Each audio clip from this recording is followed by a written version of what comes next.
Israeli ambassador to the United States, Ron Dermer. We're talking about the breaking news. A fifth person has died from a terror attack at a Jerusalem synagogue. And we were mentioning earlier, Mr. Ambassador, that a Druze police officer. A Druze, but he's an Israeli citizen. He's an Israeli police officer who's a Druze, not Jewish, in other words. That's right, and they've contributed a great deal to the security of the country, both in serving in our army and also in our police forces.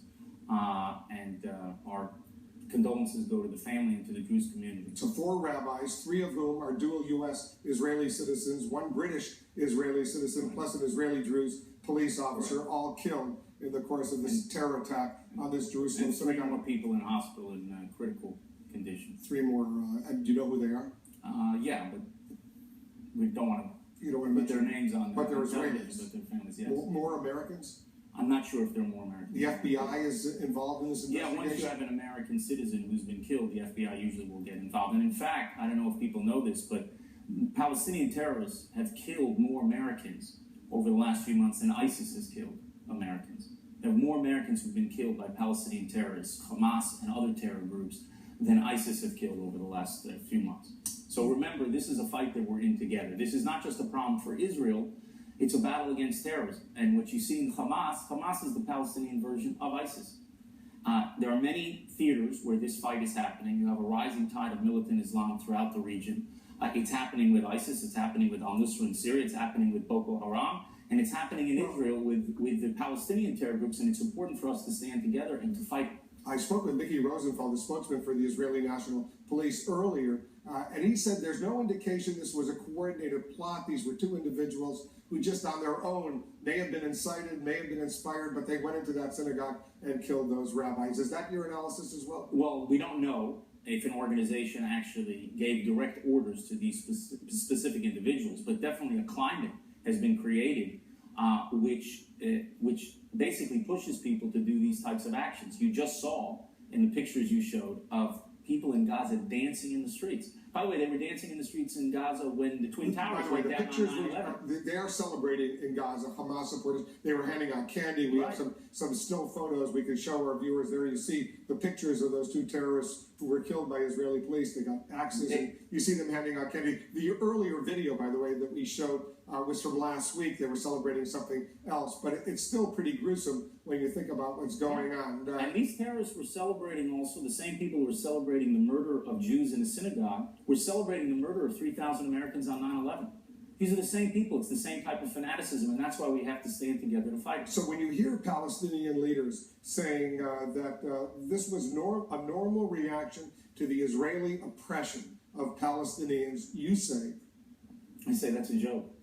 And an Israeli Palestinian leader who would make such a statement should not be given any quarter for his grievances anywhere in the world. He should be sent a very clear message, and this is the message the international community should send President Abbas. If you stay in a government with a bunch of terrorists, we don't want to see you in our capital. And we're not interested in your grievances, however legitimate you may think they are. We're not interested because nothing justifies terrorism. You know, Wolf, the Nazis had a lot of grievances. They were very upset about Versailles. They were very upset about World War I. They were very upset about their economy. No one cared because people said nothing justifies Nazism. That's the approach we have to have here as well. Nothing justifies terrorism. It doesn't really matter what their grievances are. You can't have people go into a synagogue and kill people standing in prayer shawls, murder Jews in a savage way, and have people dancing in the streets. This is a huge problem, and the world has to stand together to confront it. What about the Prime Minister? He announced in his statement earlier today that Israel was now going to go up and blow up the homes of these 2 Palestinian terrorists who went into this synagogue. What's the point of that? Well, it's deterred these types of actions in the past. You know, unfortunately, we have a lot of experience with it. And these types of actions, by exacting some price from the families, hopefully will reduce these attacks in the future. And a lot of people say, well, you know, this will encourage just more attacks. You have to confront terrorism. You know, you're battling ISIS. And a lot of people say, well, that'll just create more terrorism. No, you have to confront terrorism. The worst thing that you can do is to do nothing.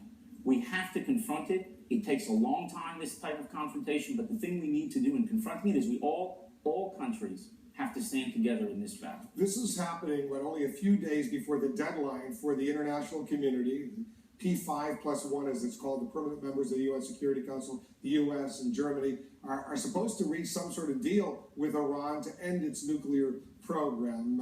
They may need another extension, though, of a few more months. Is Israel okay with that? Well, it's not a deal to end the nuclear program. It's a deal that essentially would leave, I hope it doesn't happen, but what it looks like they're going to do is to leave Iran's nuclear program essentially in place. You know, we were hoping that the sanctions, very tough sanctions regime that was put on Iran would be dismantled only when the nuclear weapons program was dismantled. That's not what's on the table.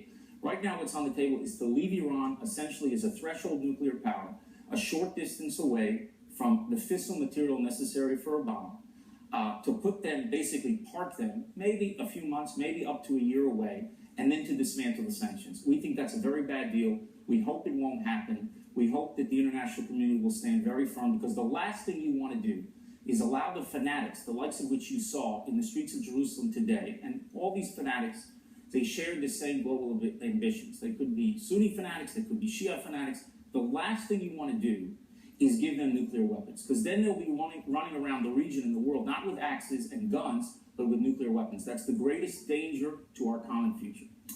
Ron Dermer is the Israeli ambassador to the United States. Mr. Ambassador, thanks very much for joining us. Thank you. Just ahead, a sudden shortage of a